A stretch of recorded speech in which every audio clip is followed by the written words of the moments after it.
The 4 signs of immature love. Word of the day, idealization. The action of regarding or representing something as perfect or better than what it really is in reality. If you're a used car salesman, you into idealization. Because you're going to make that car sound better than what it really is. You want a commission. The engine got 6 months. The brakes got maybe 2 weeks. Ooh, y'all slipping. Idealization, the action of regarding or representing something as perfect or better than in reality. A lot of people are that way when it comes to their relationships. They make it seem like it's perfect. They make it seem like their partner is such a good person. When in all reality, in reality, is nothing like that. I don't want to make my family think she good when really she this. Make my friends think she supportive when really she not. Make people think that we got it going on and our lives are just rosy when really it's not, because you're not being authentic. Saying of the day, say no to destiny blockers. Say no to dangerous personalities. Dangerous personalities are the people that are coming to get you killed. Say no to heavy burdens. And there's a lot of people in the world who will give you some burdens to carry. And you know them because every time you get around them, they got a sad, sad story. And how is it helping you? Because an hour later, 2 hours later, you don't even feel right. You're like, well, I don't feel good. Because of the conversation you were just having with somebody that ain't got nothing to do with you. Say no to drama and fear. You got somebody in your life, every time they turn around, they got some drama. Every time you turn around, you got to react because of something that they into. They're the type of person, by themselves, get drunk, get high, go over to a group of people and start a fight.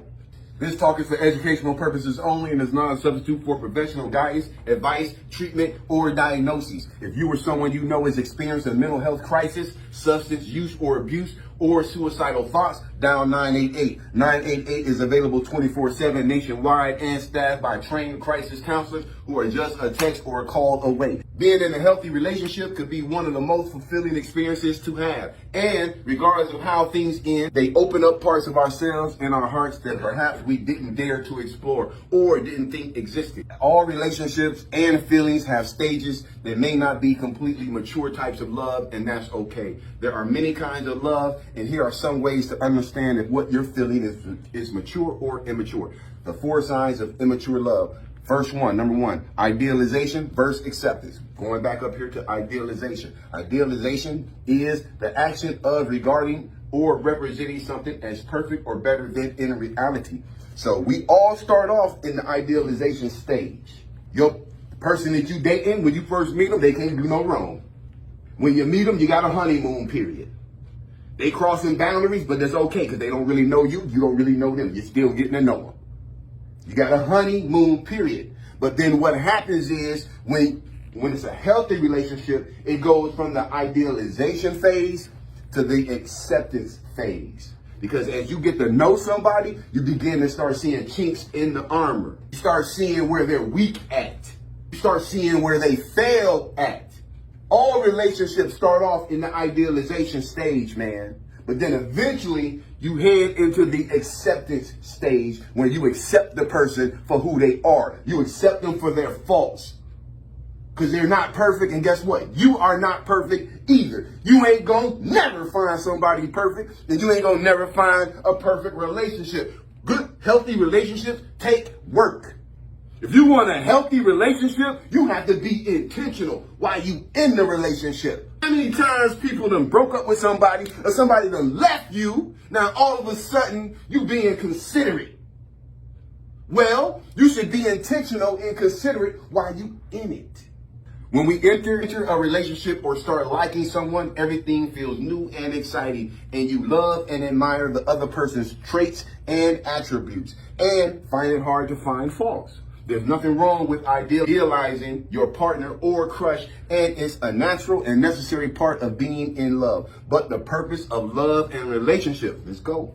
But the purpose of love and relationships is to move beyond the idealization phase. The purpose of love and relationships is to move beyond the idealization phase, because even though we just met, I'm putting on my best front. I'm presenting myself in the best light. You're going to be foolish if you don't do that when you meet somebody. How do you think you're going to hook them? putting on the best light. You wearing your best clothes. You got all your manners in check when you're around them. You're saying and trying to do all the right things. Both partners are supposed to grow in understanding and acceptance. Both partners are supposed to grow in understanding and acceptance. In a mature relationship, you both accept each other's faults while motivating and supporting each other to do and be better. So if you can't motivate and encourage the person who you in a relationship with, you don't need to be motivating nobody else. Because you got to take care of home first. When your partner falls short, you don't make fun of them. You don't make them feel bad. You don't poke at them. You take up the slack. That's what you do when you're in a healthy relationship. You take up the slack because you ain't going to let your partner fall. And you ain't going to exploit where they're weak at. Man, you bombing your own ship if you do. I don't understand how a dude can have a wife who cooks for him, cleans for him, takes care of the kids, look out for him, and then you don't tell her that she's pretty. You don't tell her that you love her. You don't tell her you appreciate her. You don't tell her that she's special. You don't say none of that. You don't do none of that. But then take your butt to work and tell the girl you work with how pretty she is. And tell the girl at work how much you support her. Be a confidant for the girl at work when she's talking about her husband or her boyfriend. But your stuff all messed up. You need to be doing that to your woman. First, the 4 signs of immature love. Number 2, jealousy. Jealousy is a part of immature love. Let's make a distinction though, because there's a difference between envy and jealousy. Because I get it mixed up all the time. I'm sure you do too. Jealousy is when you feel like somebody is trying to take what you got. Envy is when you want to take, or you envious of what somebody else has. It's a difference.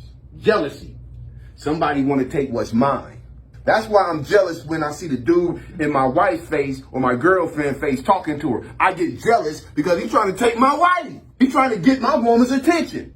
Envy happens when you work with a dude who has a good relationship and a good wife. She comes up to the job, drops him off for lunch, gives him a kiss. She's smelling good and she look good. You just been arguing with your girl all morning. Sending text messages, I hate you, she hates you. You see this woman loving this man, kiss this man, walk out looking good. Now you feel envious because you want what he got.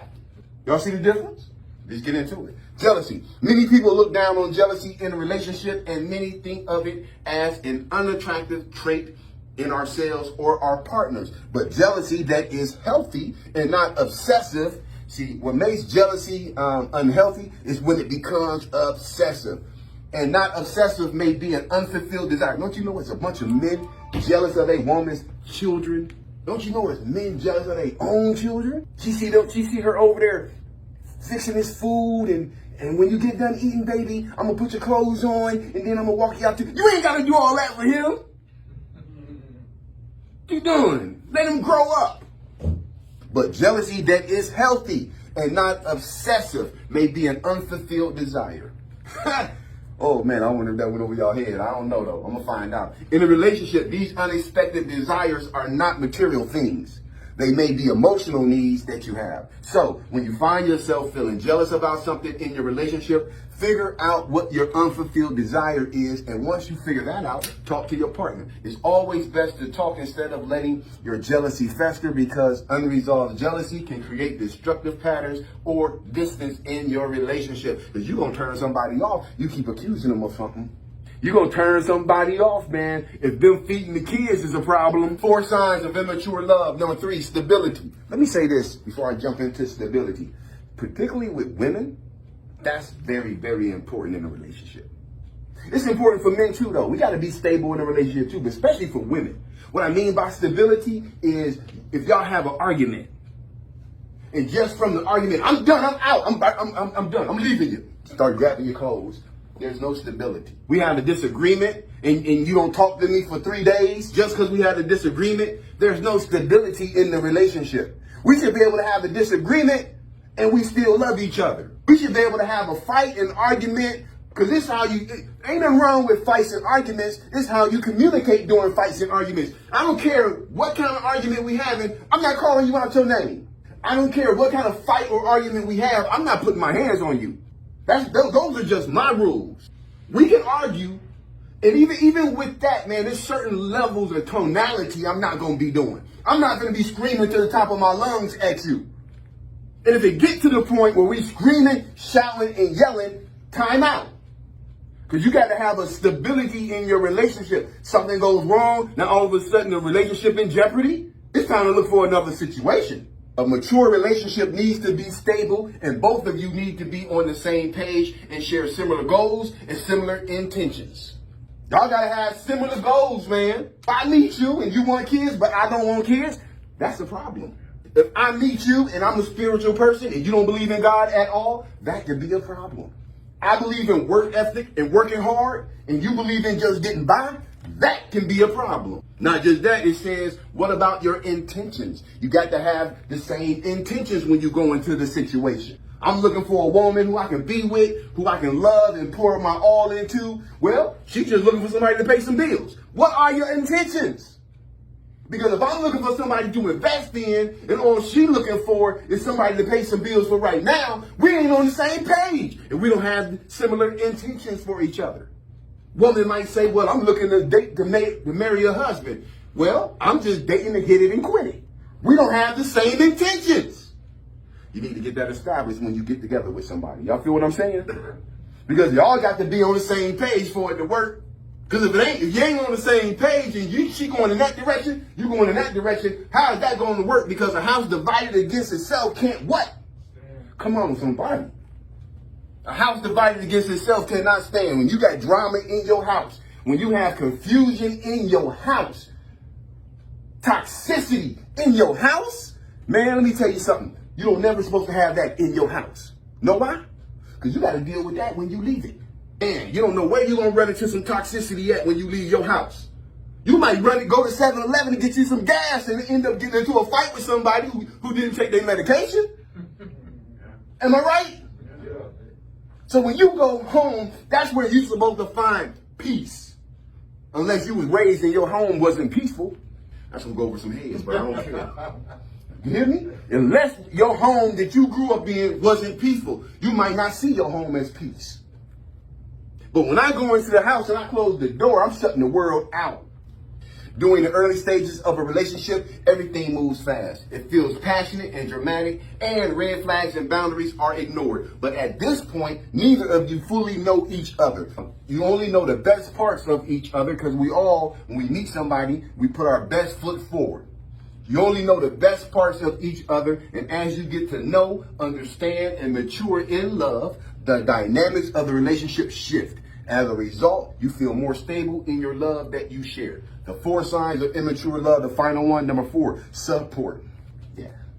You can't get support from your significant other. Where are you supposed to get it from? When she say, hey, I need to start going to school so I can graduate and get this degree so I can get me a better job, I'm a babysit the kids. We're going to make some arrangements. And if I can't babysit them, then I'm going to pay somebody to babysit them so she can get that degree so we can do better and grow. Support is one way of showing someone you love them. In the early stages of a relationship, the most support many of us can offer is happiness and a promise to be happy around each other. So when you first meet somebody, the only thing you need to do as far as supporting them, because you don't know them, you're getting to know them. The only thing you need to do is to be a happy person and be happy when you're around them. You at least owe them that when you meet somebody. Because if you just met somebody and y'all getting to know each other, now all of a sudden she telling you about all her problems in life, that's a problem. Because if she telling you and y'all just met and she expecting you to pay all her bills, get out. Brothers,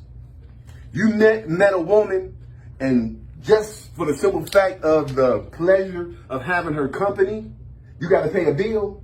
She's one level below a prostitute because she don't even know you. And you ain't obligated to pay somebody you don't know bills. And that's a requirement to get to know you, I don't want to get to know you. Because if I'm paying your bills, I love you.